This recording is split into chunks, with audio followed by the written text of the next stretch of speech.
Well, good evening, and I'm reviewing my day. So this is looking at my gratitude list, and this is a practice in Stoicism from Seneca the Younger. To review your day and see what you could have done better, basically. And what you did well. Yeah. A true moral inventory. Retire at night. I just got my notification. Pretty good, you know. So it is March 16th, 2025, Sanity Sunday, and it is 11 p.m. And that's when I do my gratitude list. So, but I also have a reading, and I think I'll do the reading um, first. From Eden to Heaven, Spiritual Formation for the Adventurous, Kelly Piggott, Pigott, Piggott. I haven't taken um,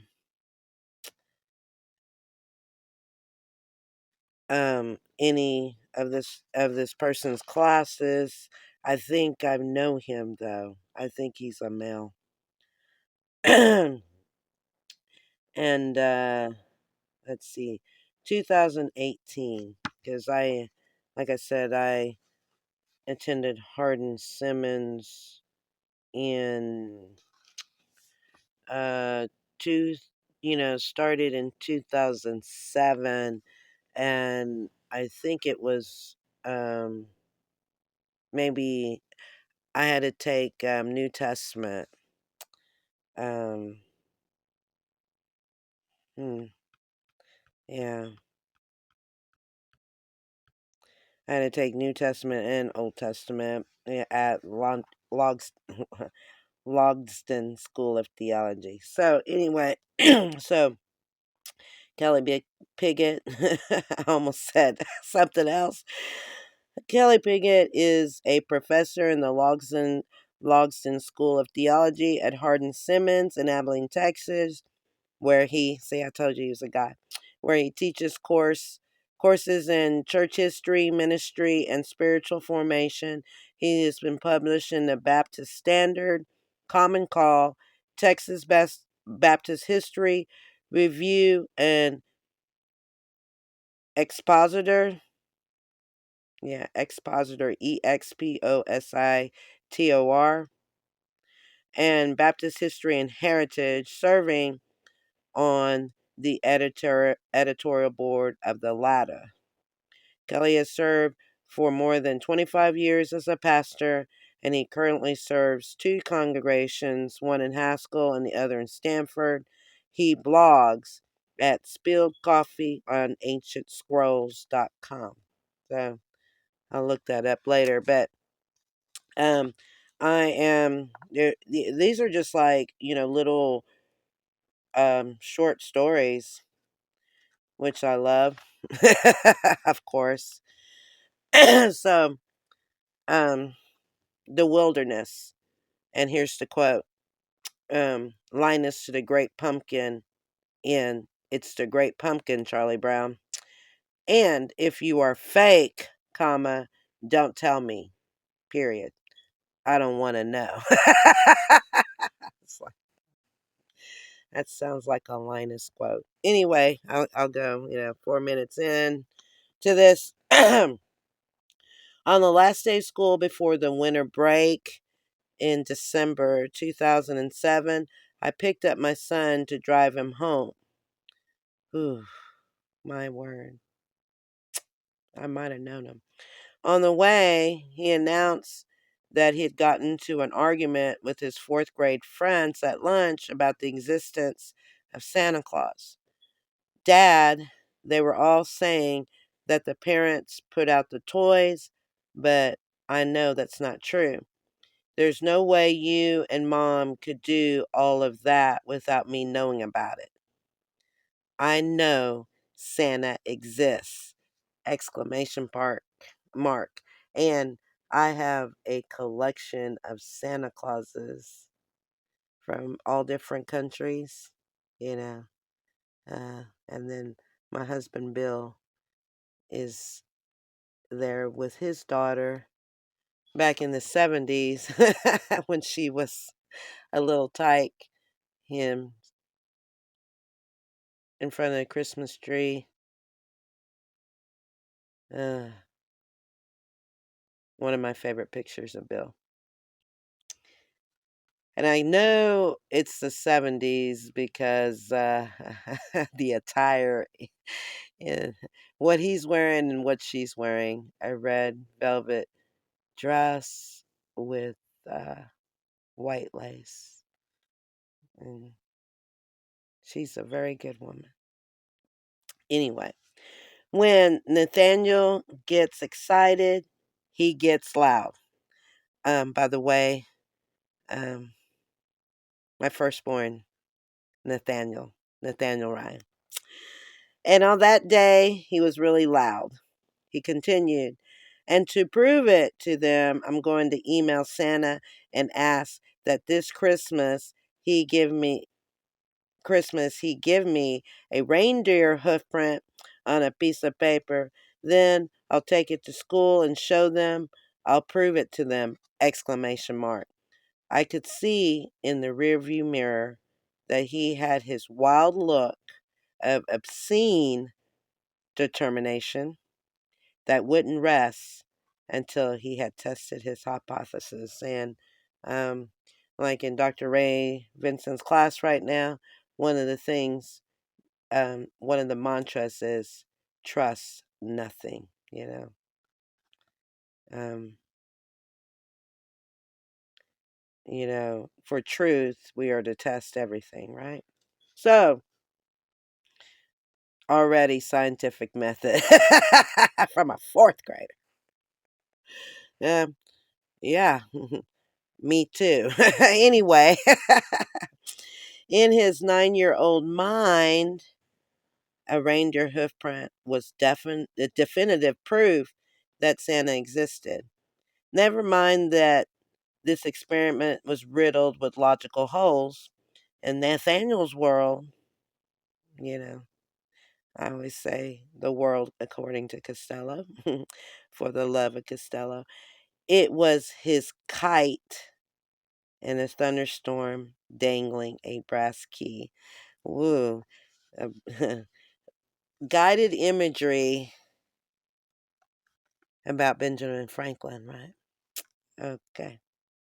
And I, as the great hypocrite,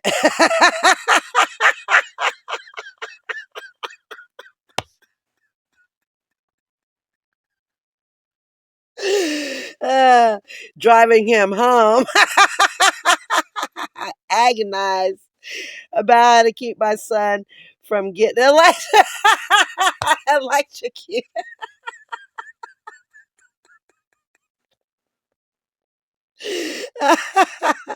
I'm sure I said something innocuous like, okay.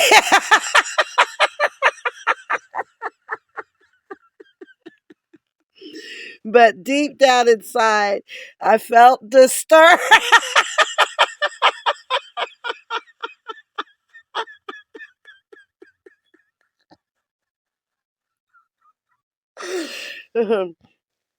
One part of me wanted so badly to continue the illusion of Santa for my son as a way of extending his childhood. Yeah, he's 9 years old. I didn't want him to grow up too fast. No longer believing in Santa was a milestone that I wasn't ready for yet. But the other side of me didn't want my son to embarrass himself by arguing for an illusion. The only way to spare him was to reveal the truth, and once that happened, Christmas would never be the same. I talked it over with my wife and we decided that it was time, but not quite yet. We wanted him to have one more magical Christmas. Uh, to make it a great make believe moment, on Christmas Eve, I took a red potato and carved a reindeer hoof print. I then grabbed one of my daughter's mini stamp pads, dabbed the potato on it, and made a very convincing hoof print on a piece of paper.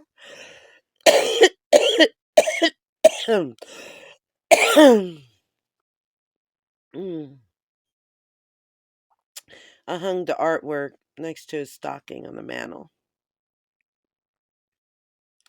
The next day, when Nathaniel came down the stairs, he immediately snatched a picture of the hoof print and danced around. I knew it! Exclamation mark. I knew it! Exclamation mark. Santa does exist! Exclamation mark. They were wrong, and I was right! Exclamation mark. I can't wait to show them! Exclamation mark. He did a victory dance around the den. I thought to myself, I am such a horrible dad.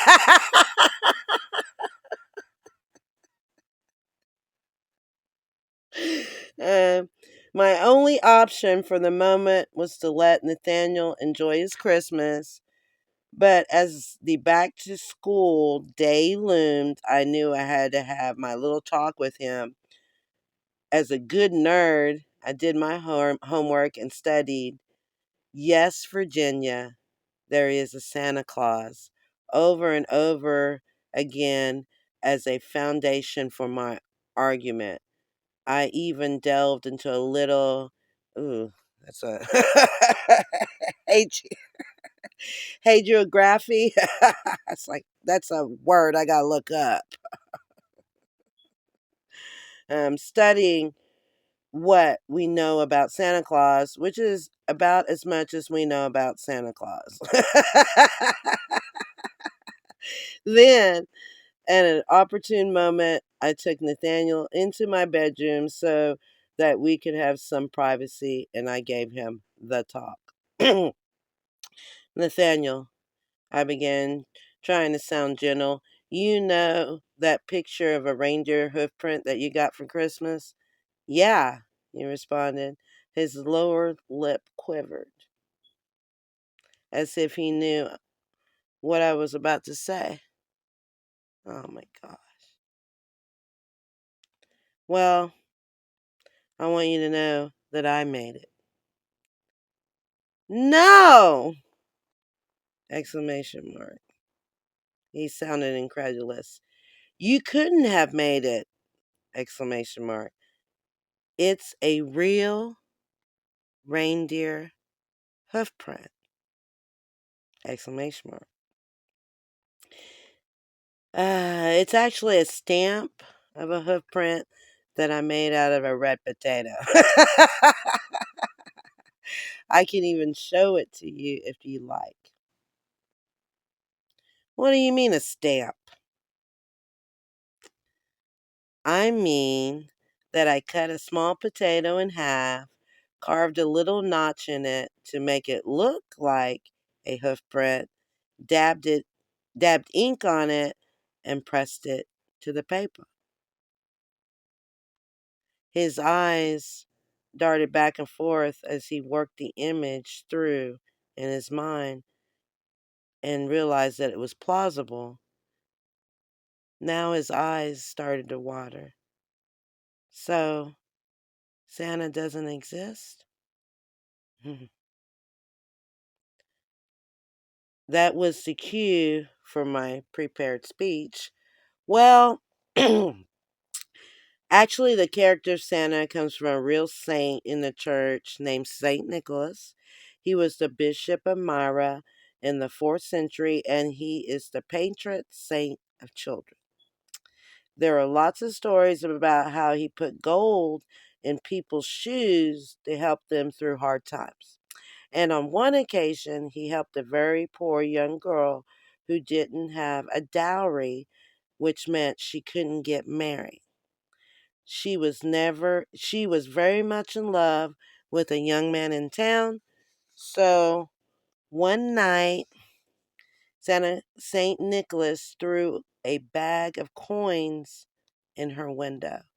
Fortunately, it was open, so no glass was broken, and the next morning she found it and was so glad because now she could go from being a slave of her father to a slave of her husband! Exclamation. Which may not sound like much of an improvement, but it was. And St. Nicholas made it happen.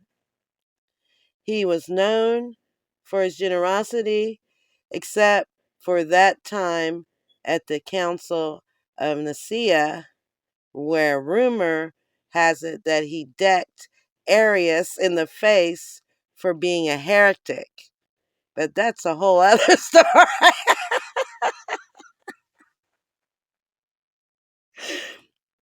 I was blowing it and I knew it. So I switched to the Yes Virginia article. You see, I said when I finished reading it, St. Nicholas still inspires people today to be generous. So the spirit of Santa is alive and well in all of those who give presents during the holiday season, and especially to those in need. Exclamation mark. There was an awkward silence. Nathaniel sniffed. So does St. Nicholas live at the North Pole? No. St. Nicholas died a long time ago. He whimpered. So does Santa Claus live at the North Pole? No. Nobody lives at the North Pole. It's actually just a sheet of moving ice that's pretty desolate. Does this mean Santa Claus doesn't exist? I sighed. No, Nathaniel. Santa doesn't exist. Your mom and I put the toys out. But how? I gave him an explanation of the Christmas Eve routine. He listened attentively and became very somber. I held him as close as I could while he fought to hold back the tears. Afterward, we sat there together for a long, long time. Then he said, "Does this mean I don't get toys?" He wiped tears from his eyes. "No, not at all. You still get toys on Christmas." His face brightened a little. "And even though I know Santa doesn't exist, can I still pretend that he does?"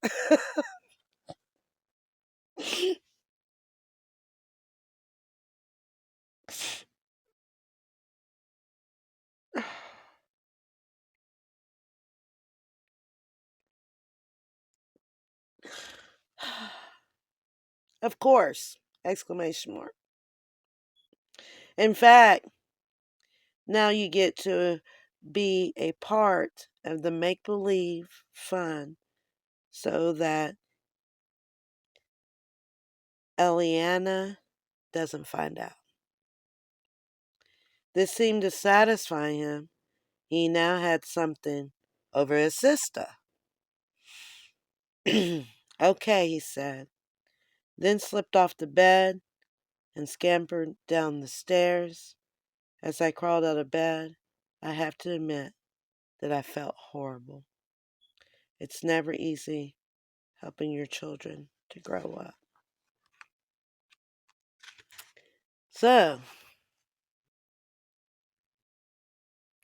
God concept, right? You know, we're going into 20 minutes.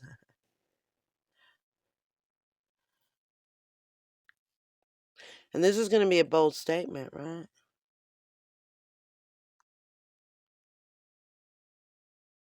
So, I had to say it in my trailer with all this literature. But I do this every year. Uh, I do this every year because because third step, right?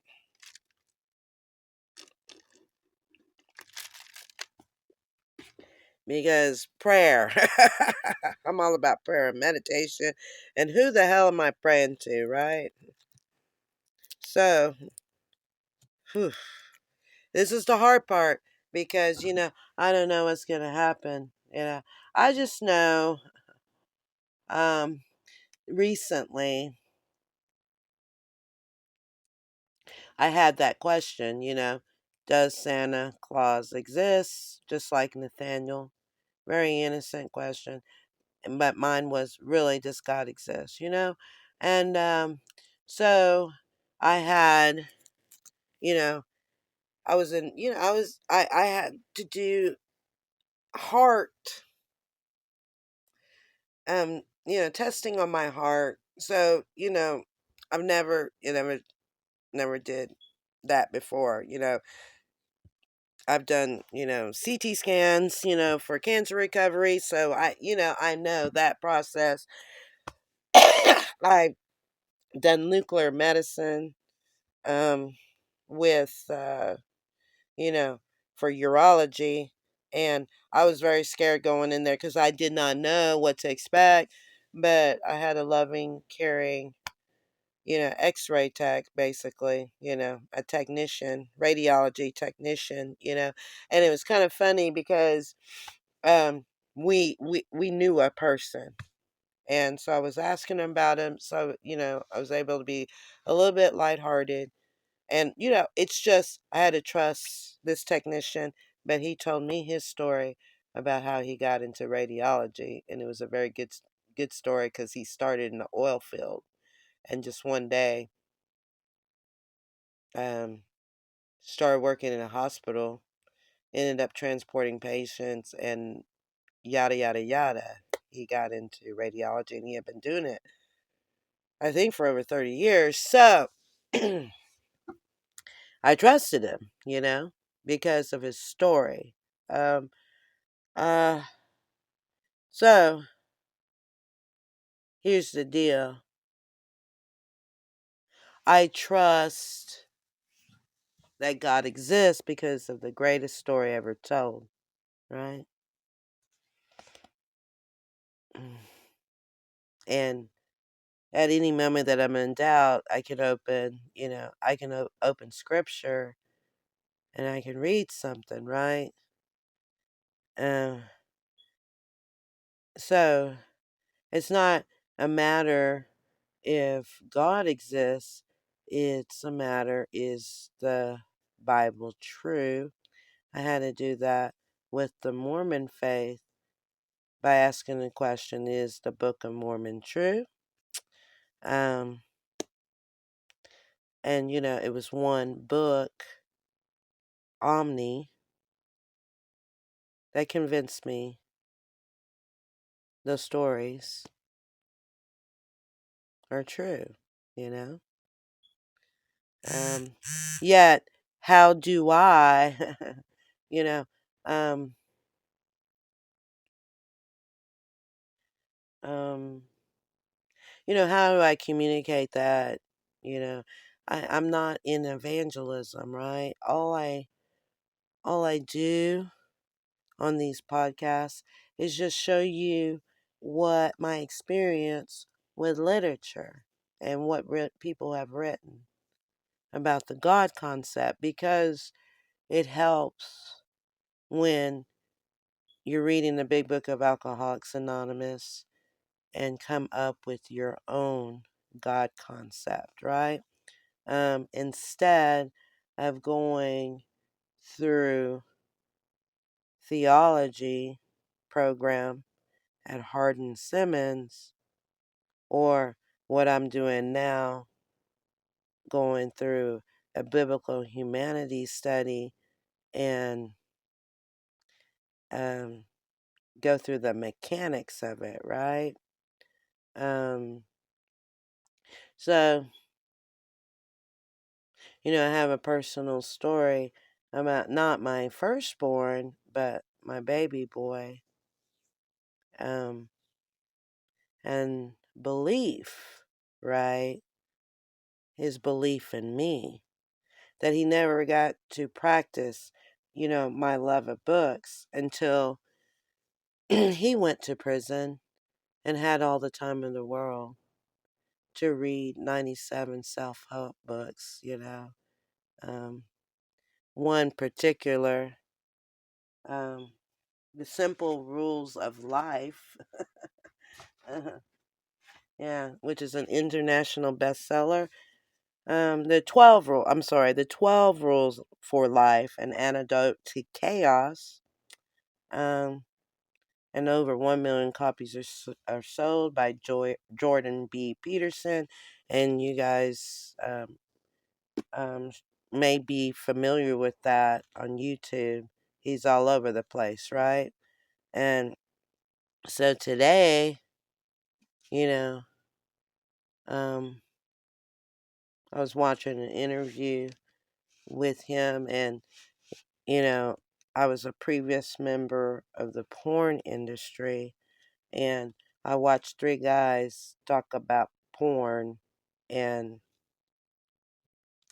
quoting out of Revelations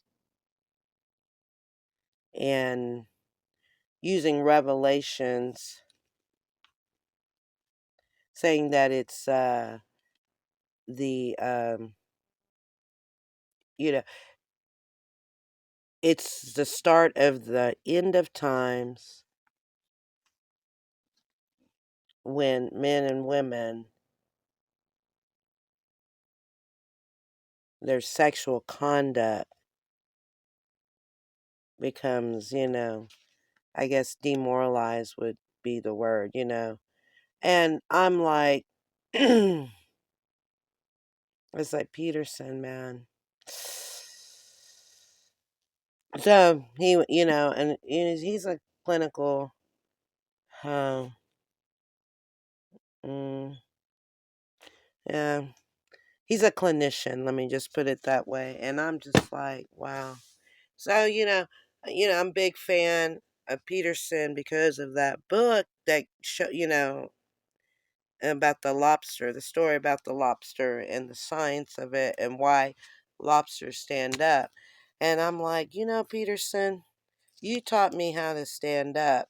And do you really think I'm going to take what you just said about the porn industry face value? Like, are you going to try to tell me that how people express themselves in pornography is the beginning of the end of times? I'm like, I was so angry. And it kind of affected my attitude. But I also read the Dalai Lama today, me and you know, my best friend at the moment, and he's male. And we went over what the Dalai Lama says about compassion. And here's the deal with wealth. When you have everything, when you have everything, right? And Peterson is probably pretty content right now. You know, it's really hard to practice, some Buddhism. And I talk about this a lot. The concept of pointing finger at the moon, where my finger is foundation.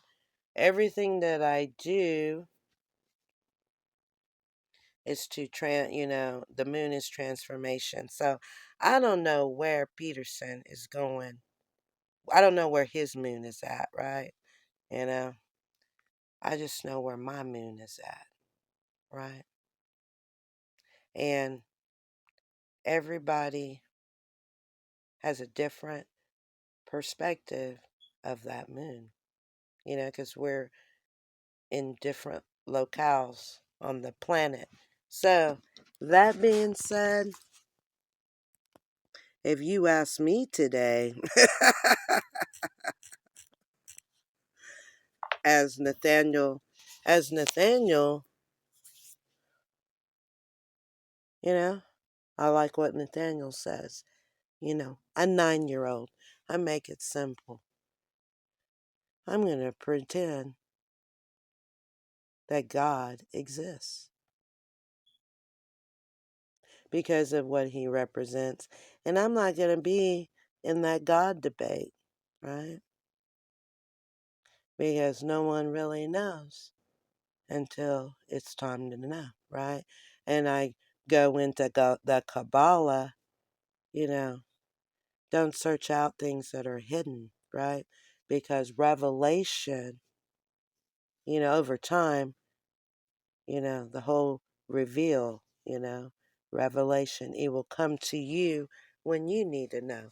So maybe Peterson has had his revelation, Um, all I know by witnessing that interview, I didn't see any compassion in it. And I've been a person that had no compassion. Today, I really didn't have any because I was pissed. But someone had compassion for me, a 9-year-old girl who prayed over my Mardi Gras beads. She wanted them. I let her have them, and she came back and gave them to me. So I just believe she prayed over them, a 9-year-old girl. So you know what? I'd rather have what a 9-year-old believes than what a scholar who has letters behind his name believes. I will do that any day of the week. So I end with that. My belief. I rather believe a child than any clinician.